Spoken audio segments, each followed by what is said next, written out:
Hi everyone, I hope everybody's doing fine at their homes and taking care of themselves and making some use of this time. So as you must have guessed so far in this video, this video is mostly the introductory video to the lecture series of coordination chemistry. In this lecture series, I'll be discussing mostly those topics from which questions have come in, namely NET, GATE and TIFR, and mostly from the last 5 years, that is 2015 to 2019 and 20. And at the same time, at the end of the lecture series, I'll also be making a video on the questions that have come in IIT JAM from this lecture series, from this topic, specifically coordination chemistry. So let's take a look at the topics that I'll be covering. So in today's video, I'll be discussing the introduction to coordination chemistry, what are coordination chemistry, what are complexes, what are the types of ligands that we have, what are the various types of complexes that we have. We'll take a very brief introduction to that, and that is important for the fact that when you move on to the higher topics that we will see in the later points in the lecture series, the base has to be created and the fundamentals have to be clear so that no confusion is created at that point of time. So that is why I have chosen to do the introductory part in this particular video and not directly jump to the main topics of coordination chemistry. I'm sure no questions have come directly from the introductory part, so no questions from here, but for the better understanding of the larger topics, for the more complex topics, it's important that we get the basics clear. Okay. So the next topic that I'll be discovering is explaining is the theories of coordination chemistry. So starting from Werner's theory, not many questions, maybe not a single question, but moving on to the valence bond theory, that will be coming in the next video. So both of these topics I'll be covering in the next video, Werner theory and valence bond theory. And from valence bond theory, there are questions which have come previously, so those are important. So we'll be discussing those questions also. Then we will be having crystal field theory and molecular orbital theory. So these are the core topics of coordination chemistry. A lot of questions from various properties of crystal field theory and molecular orbital theory have come previously, directly, indirectly. A lot of questions are there, and we'll get a good practice of the questions that we'll be doing. From crystal field theory and molecular orbital theory, there are various property-based questions like spinels. A lot of questions are there, lattice energy, hydration energy, the trends in them because of crystal field theory, the explanation of the trend using crystal field theory, then radius of the metal ion, all those things. Then we'll see another very important topic, which is the Jahn-Teller effect. Now, Jahn-Teller effect, a lot of questions have come. They might not directly the question be, but they are indirect questions also. So that is a very, very important, and a lot of textbooks focus on Jahn-Teller effect. Then we have color spectra. Another very important topic from coordination chemistry. A lot of color spectra questions have come leading to the transitions which are happening in the complex. And depending on the transition, you are sometimes asked to find the trend of the order of the splitting which is occurring. So again, color spectra understanding is very important, and I'll be going to the details in this particular topic. Then we have charge transfer transitions. Color spectra mostly pertains to DD transitions, but apart from that, there are charge transfer transitions from metal to ligand or ligand to metal, and there is a trend in the amount of transition that is happening or the intensity of the transition that is happening depending on the series from which the metal ion may be depending on. We will discuss all of these things when we get to this particular topic. Then very important topic is their organelle diagram and Tanaka-Sagano diagram. These are very, very core topics of coordination chemistry. Questions have come, and these are some of the topics which you need a little bit of detailing or detailed explanation, and I'll be doing that when I reach on to these two particular topics. So up till here, there is one part of coordination chemistry which is discussed in most of the textbooks, which is explained in a lot of different lecture series which are available on various platforms. A lot of weightage is also given to this part of the coordination chemistry, but there is another part of coordination chemistry from which questions have come previously and they have come regularly. Those topics include magnetism. A lot of questions have come in magnetism, the plots of magnetism, the trends in magnetism. It's not just about finding the magnetic efficiency that it will have, but also also explanatory questions, or maybe the trend or the order of the magnetism that the complexes will have. So those kind of questions have come. Then there is stability of complexes and reaction mechanism. So both of these topics, stability of complex and reaction mechanism, go hand in hand, and a lot of questions have come from this regularly also.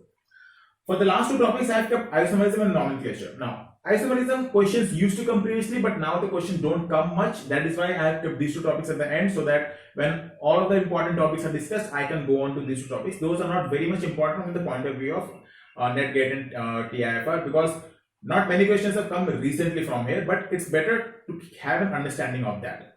Questions from isomerism mostly have come from like number of stereoisomers that the complex may have, or the kind of isomerism that the complex might be showing. Okay, so I think we are down to some 5 minutes in the already in this video, and I'll quickly start with the introduction to coordination compounds. Okay, so we have coordination chemistry.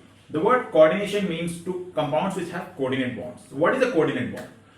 So normally we have covalent bond and ionic bond. In covalent bond we have sharing of electrons by two atoms. In ionic bond we have complete take up of a pair of electrons or an electron from a particular atom, forming two differently charged ions. But in coordinate bond what is happening is there is one entity which has a lone pair of electrons which it can donate, and there is another entity which has the ability to accept the lone pair of electrons. So the one which can donates the lone pair of electrons, and there is a bond formed.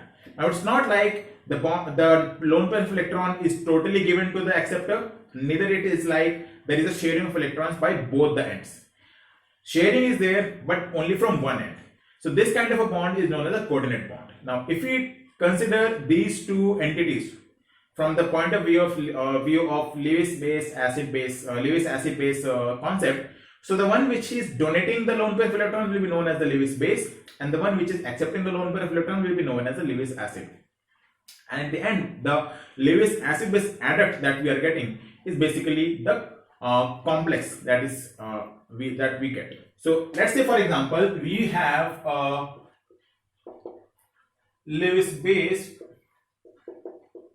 which has a lone pair of electrons which it can donate, and we have a Lewis acid which accepts this lone pair of electron. As a result, we get a coordinate bond, and this Lewis acid Lewis base adduct is known as a coordination complex.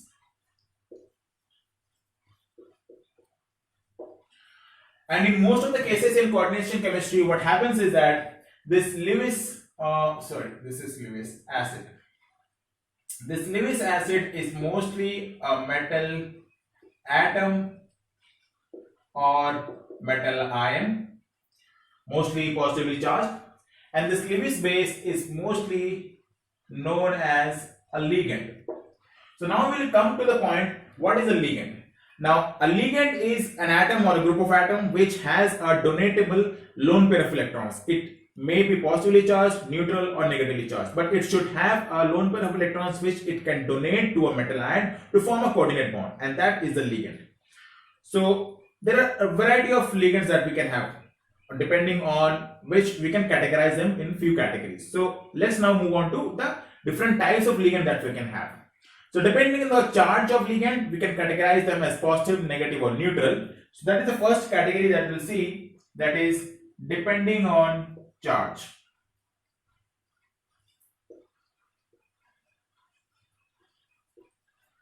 So if it is positively charged, we have one such example which is widely used is NO+, also known as nitrosyl. It is one of the most popular positively charged ligand. It has one lone pair of electrons which it can donate to the metal ion. Then we have neutral ligands, as for example ammonia, carbon monoxide or ethylene diamine, and lots more. And then there is negatively charged ligand, as for example all halides like chloride, fluoride, bromide, or oxides, sulfides, or it can be something like glycinate, sulfate. So all of them have at least one pair of electrons which they can donate to the metal ion to form a coordinate bond. So this is one way of categorizing the ligands, but there is another way of categorizing the ligands on the basis of denticity. So now the question comes, what is denticity? In a lot of standard textbooks, it is explained that denticity comes from the word dent, and dent means tooth. So it is explained in the context that ligands bite the metal ion to form a bond at a particular angle. So that biting is used to explain to come to the point or come to the word of denticity. So that means a ligand can form a particular bond with a particular metal ion, and that property is known as denticity. So depending on how many bonds a ligand can form, the denticity of the ligand changes. So if a ligand is there which can form only one bond, it will be known as monodentate, and that is the first category of ligands depending on denticity. So we have monodentate ligands. As for example, chloride or ammonia, or it can be cyanide. So these are all ligands which can donate one pair of electrons at a time to a metal center. Okay, so they are monodentate ligands. Then if a ligand is there which can donate, which has two centers or two atoms to donate electrons to the metal ion at the same time, they will be known as bidentate. So that is now denticity increase. This is bidentate. The very classic example is ethylene diamine, whose short form is EN. The structure is this, an ethylene group and having two amines at the two ends. So both the nitrogens can donate to the metal ion. Similarly, we have tridentate, tetradentate, and we have pentadentate and hexadentate. For examples of tridentate, tetradentate, and pentadentate, you can see the you can say analogs of ethylene diamine only by increasing the number of ethylene amine groups. Like you can have NH2. This is diethylene triamine, whose short form is di-N. Similarly, you can get a similar higher analog for tetradentate and pentadentate also. The one that I will be explaining is hexadentate, and a very classic example which is found, which has been used explicitly in a lot of possible ways, is EDTA. So the example for hexadentate ligand, one example of hexadentate ligand is EDTA, that is ethylene diamine tetraacetate.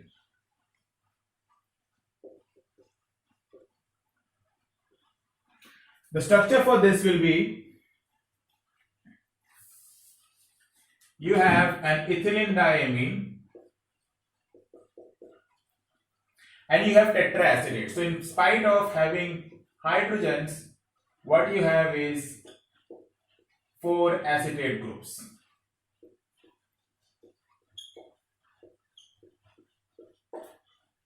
So it is a negatively charged ligand. Okay, so one example of hexadentate ligand is EDTA. Now, this is one way of categorizing ligands. There is another way, or there are other possible ways in which you can classify ligands. One such possible way is depending on the kind of complex it is forming. So one category of ligand is also known as chelating ligands. Now, what do you mean by chelate or chelate complex? So certain ligands have the property to form a ring kind of structure with the metal ion. Most of the polydentate ligands can do that. As for example, if you take this bidentate ethylene diamine, it is forming a 1, 2, 3, 4, 5 membered ring. So this is also an example of chelating ligand. And we all know, because of the chelate effect, ligands which can form rings with the metal ion are exceptionally stable compared to those which does not form rings. So that is why EDTA came as a very useful tool in a lot of experimental uses and in biological uses also. Okay, so that is one way of categorizing ligands. There is another class of ligands which are known as macrocyclic ligands.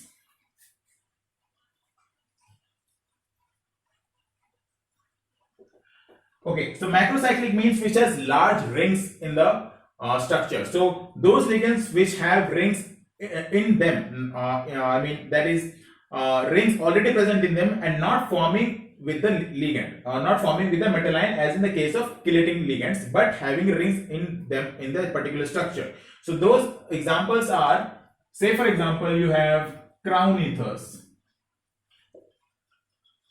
something like this.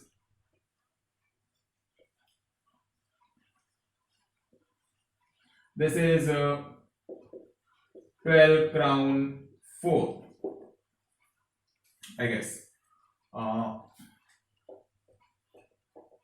Yeah, it's 12 crown 4. And we have other examples like porphyrin rings, chlorine ring, or corine ring that you've studied in bioinorganic chemistry also. Okay, so there is another way of classifying ligands, which is depending on how they can change their denticity. So that is, you have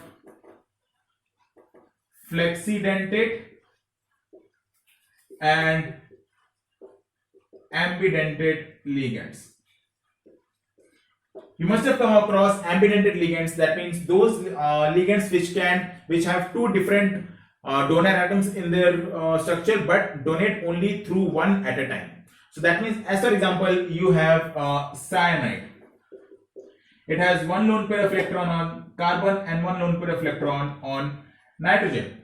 So it can donate through both, but it will only donate through one at a time. So that is the basic difference between ambidentate and polydentate ligands. That polydentate ligands have more than one donor atoms also, but they can donate through both the donor atoms at the same time. But in case of ambidentate, only through one donor atom it will donate. So that means the denticity for ambidentate ligands will always remain 1. That will not change from 1.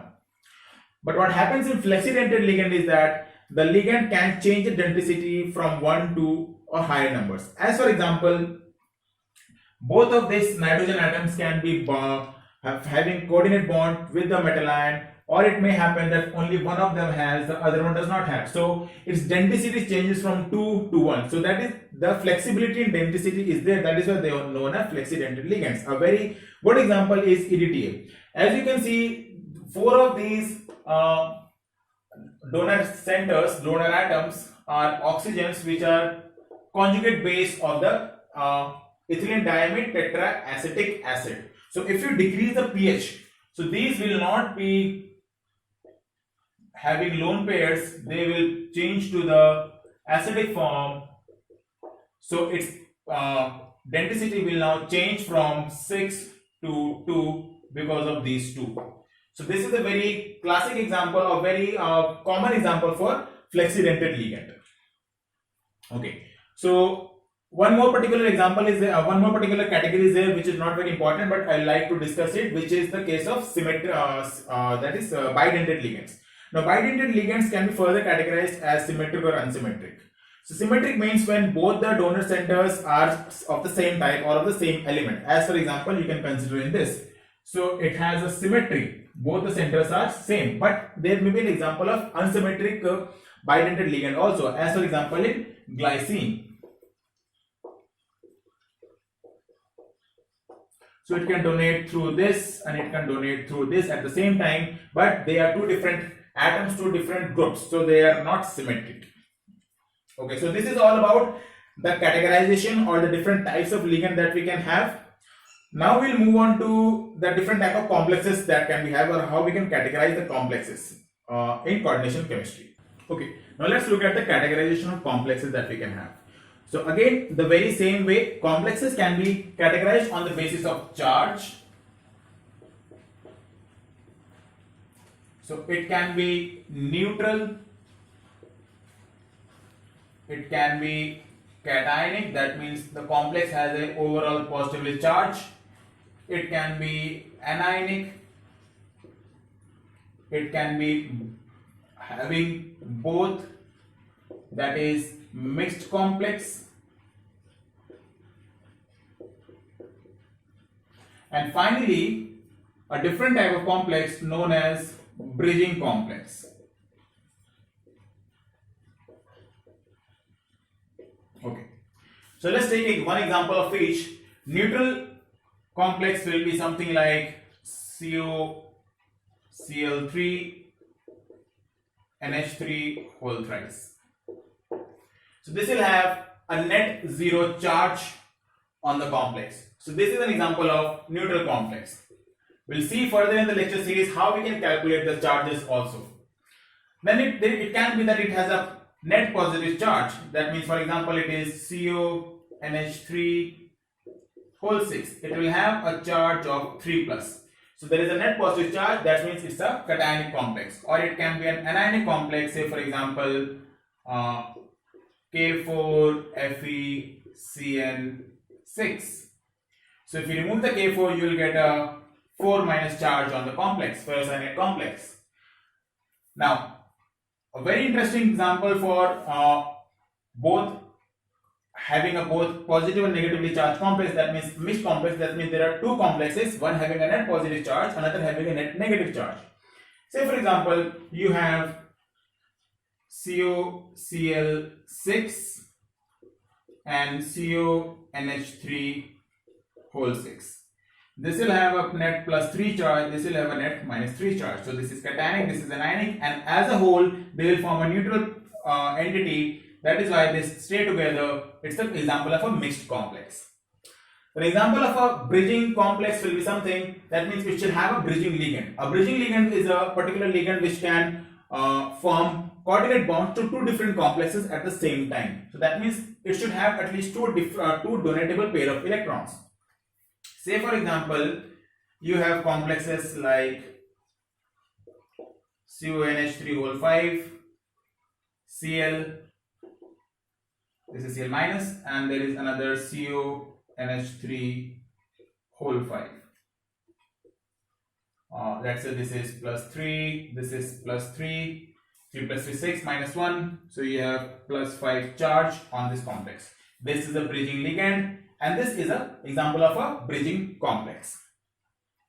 Okay, so this is all about the different categories of complexes that we can have. Okay, so when we are talking about coordination compounds, a term comes which is the coordination number. Now what is coordination number? Now coordination number means the number of coordinate bonds that the metal ion can form at a time. That is the coordination number of the particular metal ion. Okay, now in complexes, while we are trying to, naming the complexes, the name of the ligands changes depending on the charge of the complex, or depending on the charge of the ligand that it has. So if the ligand is neutral charged, so the name of the ligand does not change. So if it is neutral, there will be no change. If it is positively charged, there will be no change. But if it is negatively charged, the name changes, and the name changes in the following sense, that IDE, the ending of the last part of the name of the ligand, IDE changes to IDO. As for example, chloride changes to chlorido. IDE changes to ITO. Nitrite will change to nitrito, and 8 changes to ATO, like sulfate will change to sulfato. This will be important when you are not given the chemical formula of the complex but the name of the complex. At that point of time, it will be very useful to make the chemical formula of the complex. Okay, so at the end of this video, we have come at the end of this video. This is all that I will be discussing in this particular lecture, in this particular video. In the next part, that is at the end of this video, I will pick up a snapshot by writing all the different types of ligand that we can have and the names of the particular ligand, so that you can write them down in a particular in a page and you can memorize them or get practice them, so that you can remember the names of those particular ligands. So this is it about this video. In the next video, I'll be discussing Werner theory and valence bond theory of coordination complexes. Okay, so while recording the video for the theories of coordination chemistry, which will be the next in this lecture series, I came across some questions which can be a part of or should be a part of this particular video for the introductory part. So this question came in net December 2018. A very simple question. It says for magnesium complex of EDTA2 minus, the number of nitrogen donor and oxygen donor centers respectively. Now if you remember, the structure for EDTA was this.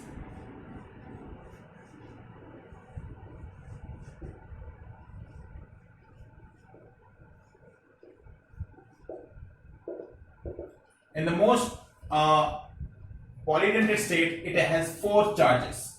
Now if it is 2 minus, that means 2 of these charges are now being in the acid state. So that means there are 2 nitrogen donors and 2 oxygen donors, which is given in option number B. Okay. So there is another question which came in TIFR 2015. It says, which of the following cannot act as a chelating agent? Now, if you remember, for chelating agent, I told you that it has to be a bidentate or polydentate ligand. That means there should be at least 2 donor centers in the ligand. Now, if you go through the examples, for the first option, there is CH2, CH2, NH2 whole 3. That means there are 3 nitrogens. So that means it can form a chelating ligand. For option number C also, there are 1 central nitrogen and 3 more nitrogens. For option number D, there are 2 nitrogens.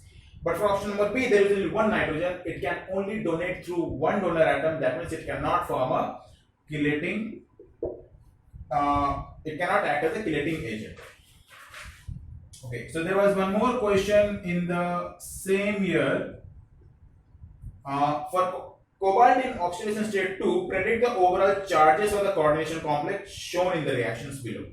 So the reaction that is being shown is cobalt hexa aqua complex, the charge is X, undergoes a change to form COCl4 Y, charge plus 6H2O, and there is one more reaction given in which cobalt water whole 4 OH whole 2, and this charge is Z. So this is NaOH. So, okay, this is in plus 2 state. So when this is changing to COCl4, so there is no charge because of water, so the X will be plus 2. So how do you calculate that? X is equals to the oxidation state of the metal plus charge from ligands.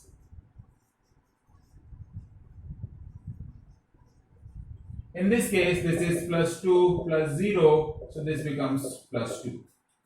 Now for this case, Y is equals to plus 2 plus 4 into minus 1 because of 4 Cl minus ligands. So this will be plus 2 minus 4, this is minus 2. So Y is equals to minus 2.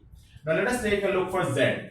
Now Z will be equals to plus 2 plus, because of water it is 0, and because of 2 OH minus it is minus 2, so Z will be 0. So 2 minus 2 and 0, which is given in option number B. Okay. So there is one more question regarding the chelate effect. It says that chelate effect is predominantly due to enthalpy change, or predominantly due to entropy change, or independent of ring size, or due to equal contribution of entropy and enthalpy change. Now, chelate effect mostly occurs because of the large entropy change that is occurring because of the releasing of monodentate ligands as compared to polydentate ligands. So Take for example, you have calcium water complex and one EDTA comes here and this forms Ca EDTA, let's say 4 minus plus 6 H2O. So here was one molecule and one molecule of EDTA, but now you have one molecule of complex and 6 molecules of EDTA.